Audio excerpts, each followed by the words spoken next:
그 민병헌 씨한테는 그 대표작이자 히트작이자 출세작이자 그랬던 것 같아요.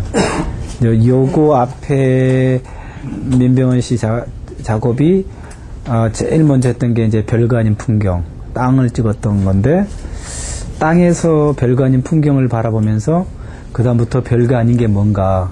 그래서 이제 우리 세상에 하찮은 것, 우리 눈에 드러나지 않는 것들을 민병헌 씨가 아주 그 독특한 감성과 감각으로 별거 아닌 것을 찾아 나서다가 어느 순간에 이 비닐하우스에 그 겨울에 엉켜 있었던 그 줄기들을 만나게 되죠. 그러다가 그 줄기를 찍으면서 이제 비닐하우스에서 벗어나서 동네의 담벼락이나 또는 동네의 그 뒷골목에 있는 화분 같은 데서의 죽어가는 별거 아닌 사물들을 대상으로 이제 사진을 찍기 시작을 해요.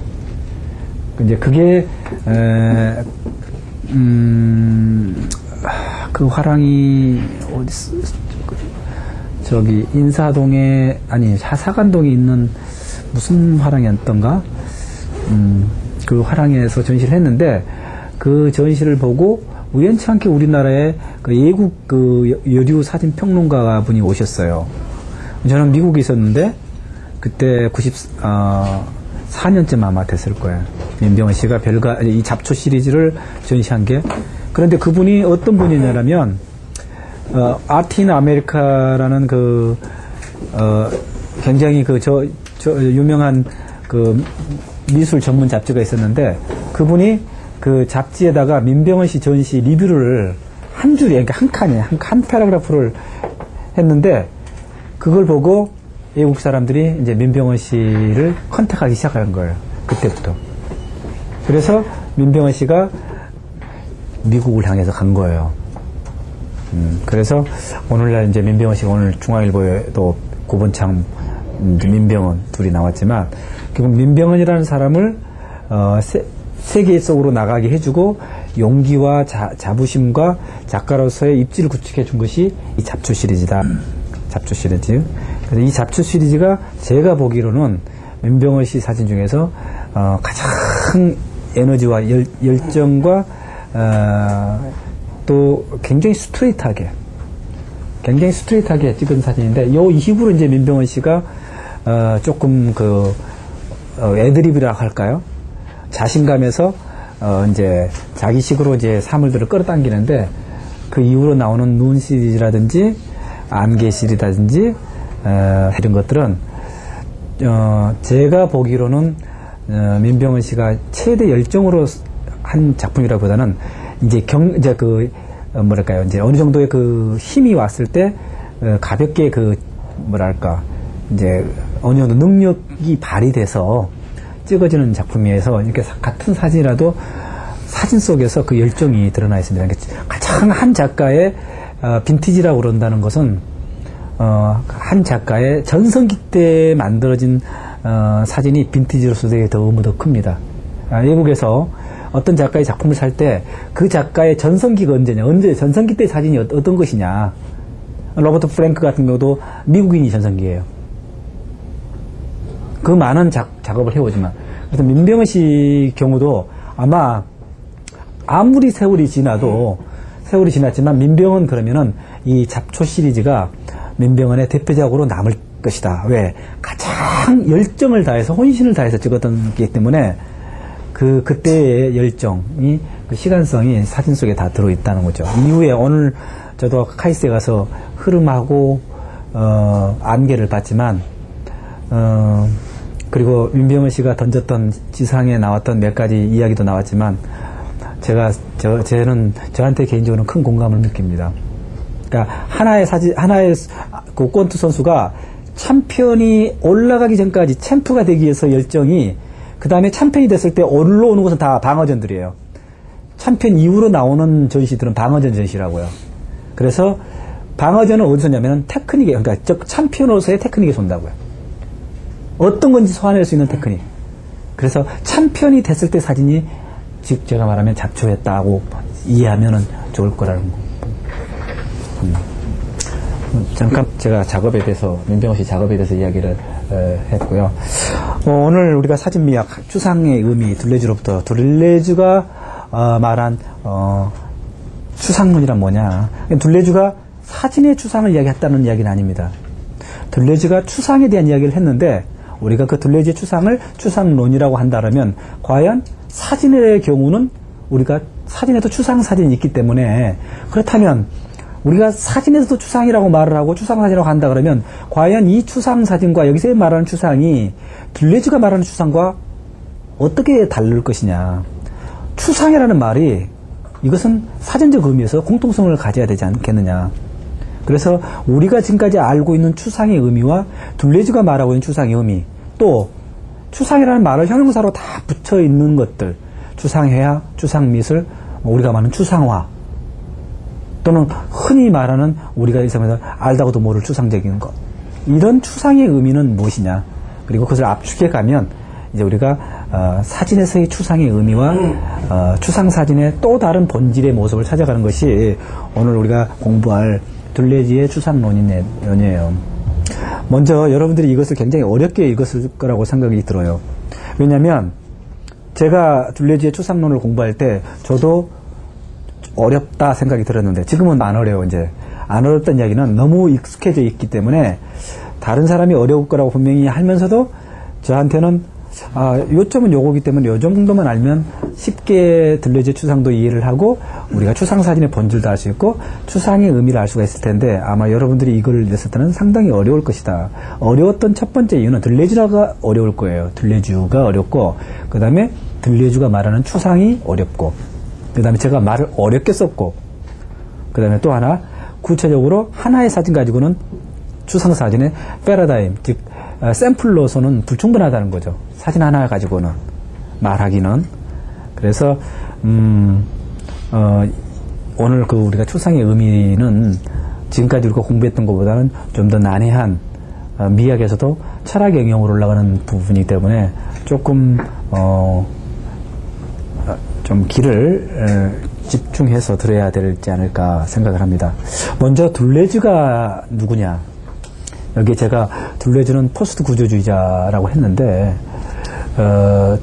둘레주라는 포스트 구조주의자, 문화비평가 또는 구조주의자 또는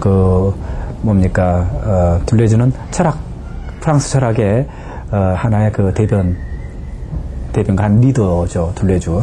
둘레주를 이야기할 때는 항상 따라오는 사람이 가탈이에요. 그래서 그냥 거의 공부를 하면 둘레주와 가타리는 같이 이름이 마치 한 사람인 것처럼 우리가 스타 형제처럼 제가 올렸던 스타 형제처럼 쌍둥이가 아니면서도 공동 작업을 하다 많이 했기 때문에 둘레주와 가타리가 참 많이 들어옵니다. 그래서 둘레주가 또 개별적으로 썼던 글들도 참 많고 있어요. 그래서 프랑스 포스트 구조주의 또는 프랑스 포스트 모더니즘에서 뽕띠, 둘레주,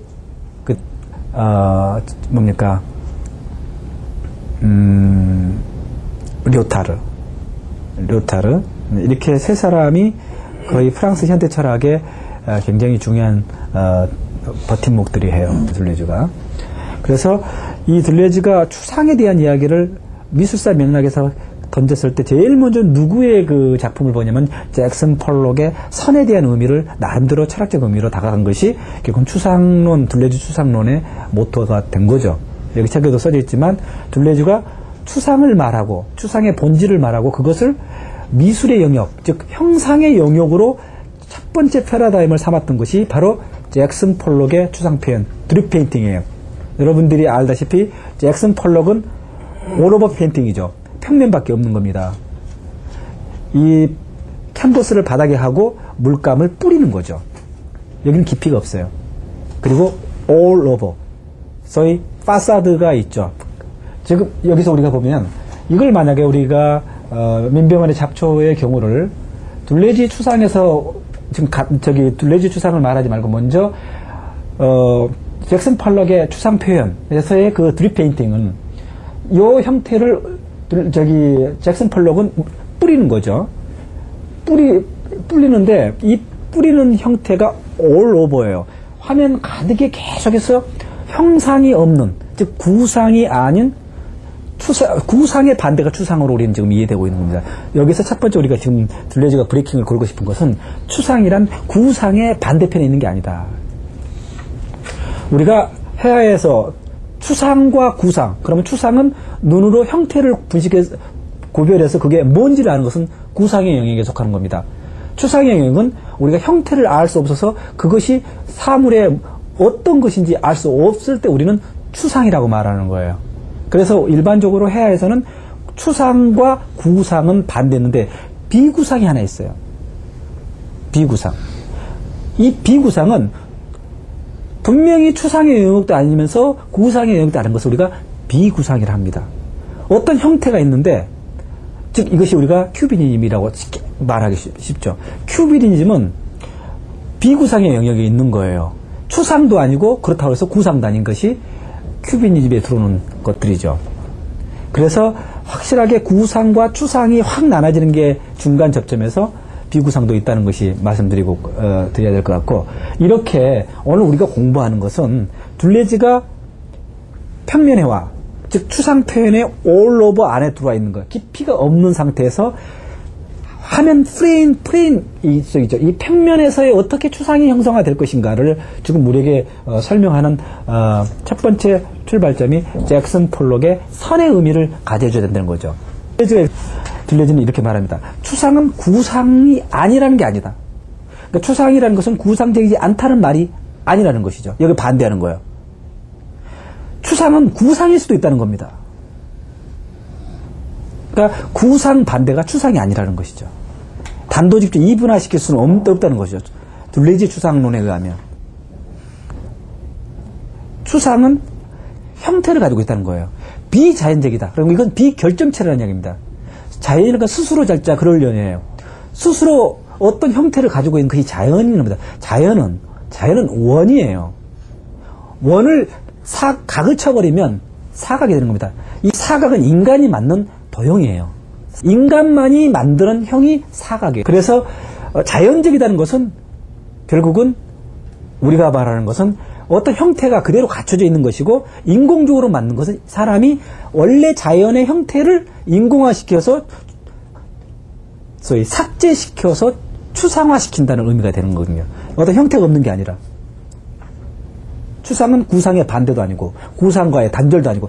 이거 생각해 봅시다. 원래 한 인간이 있었는데 한 인간은 자연적으로 형태를 가지고 있죠. 그런데 한쪽 눈만 찍는다든지 한쪽 귀만 찍는다든지 특수한 부분을 잘라내버리면 그것이 추상이 돼버려요. 우리가 사진을 찍어보면 알잖아요. 우리가 형태가 있는데 형태 어느 부분만 취해버리면 원래 구상이었던 것이 추상이 돼버리는 거예요. 이해가 됩니까?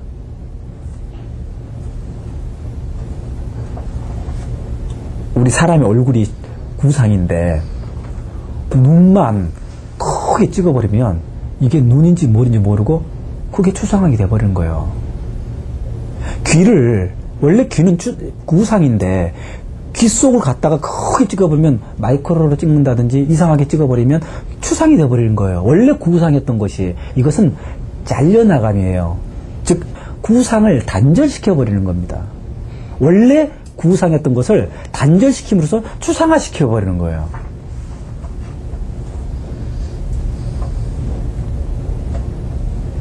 따라서 둘레즈는 추상이라는 것은 구상으로부터 출발한다는 걸 말하고 싶어 하는 거예요. 별도로 구상 반대편에 툭 떨어진 게 아니라 추상이라는 것은 구상으로부터 오는 것이다. 그럼 구상이 어떤 것으로 오느냐? 구상이 중첩되거나 구상이 혼성되거나 구상이 방향성을, 우리가 예측할 수 없는 방향성을 갖게 될 때 구상을 통해서 구상 안에서 구상에 의해서 구상이 추상화될 뿐이지 추상이 구상의 반대편에 있는 건 아니라는 거예요. 이것이 둘레즈가 말하고 싶어하는 추상론의 근간입니다. 그래서 우리가 추상사진, 그러면 마치 추상사진이 별도로 있는 게 아니라 그 추상이라는 것은 결국은 구상으로부터 취해지는데, 그렇다 해서 구상으로부터 한 부분만을 취해서 추상이 된다거나 또는 철저하게 원래부터 추상적인 것을 건드려서 추상이 되는 것은 아니다는 거예요. 이것을 지금 이야기를 쭉 우리가 해보는 겁니다. 자, 제가 말하고 싶은 둘레주가 말하는 추상이라는 것은, 근본적으로 추상이라는 것은 계속해서 엔드라는 거예요. 그리고를 계속 해나간다는 겁니다. 오월가 아니라는 거예요. 이 민병헌의 잡초는 구상입니다. 구상이에요. 왜? 누구나 알죠. 이것이 줄기이고, 이게 나무의 뿌리든 나무의 줄기든 나무 가지든, 이것을 누구나 보면 이것을 구상이라는 사실을 알고 있어요. 따라서 이것을 우리가 구상사진이 아니고 추상사진이라고 한다. 그러면 왜 추상이냐? 왜 이게 추상이냐? 둘레주가 봤을 때 이게 어떻게? 바로 둘레주가 말하는 것은 알 수 없음이죠. 알 수 없음. 추상이라는 구상 안에서 그 구상이 어떻게 선을 그어갈지, 이 줄기가 어떻게 뻗어나갈 알 수 없다는 것이 구상 틀에서 추상이라는 겁니다. 아이의 얼굴이 컸을 때 수십 번 변하잖아요. 그 수십 번 알 수 없게 변한 것이 추상적 개념이에요. 물론 인간이기 때문에 나무하고 틀리죠. 예측 가능하죠. 둘레주가 말하는 나무 줄기는 하나가 원래 몸통이, 이 나무의 몸통이 끝없이 엔드를 해서 나무 가지로 나가는 겁니다. 맥락은 같습니다. 하나의 나무가 뿌리나 줄기나 어디서 나갑니까? 나무가 뿌리에서 올라간다고 생각하지만 그렇지 않습니다. 몸통에서 나갑니다. 몸통에서. 그럼 몸통이 바로 구상이라는 거야. 둘레주는. 나무의 몸통은 구상적인 것이었다. 그러나 나무가 어떻게 뻗어나갈지를 모르는 것이 이게 추상이라는 거예요. 나무의 성장 과정을 통해서 보여주는 거죠. 가지와 뿌리는 무수히 뻗어나가 버린다는 거죠. 저 나무 몸통을 보고 뿌리가 어떻게 뻗어나갈까 예측할 수 없다는 거죠. 그것이 분지론이죠.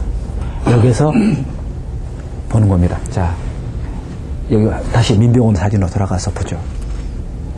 민병헌의 사진에서 우리가 추상사진이라고 말을 한다면, 추상의 의미를, 둘레주의 추상 의미를 본다면 뻗쳐나가는 것은 똑같은 분지론이에요. 똑같은 분지론이라는 거죠. 이것이 둘레주가 말하는 추상이죠. 추상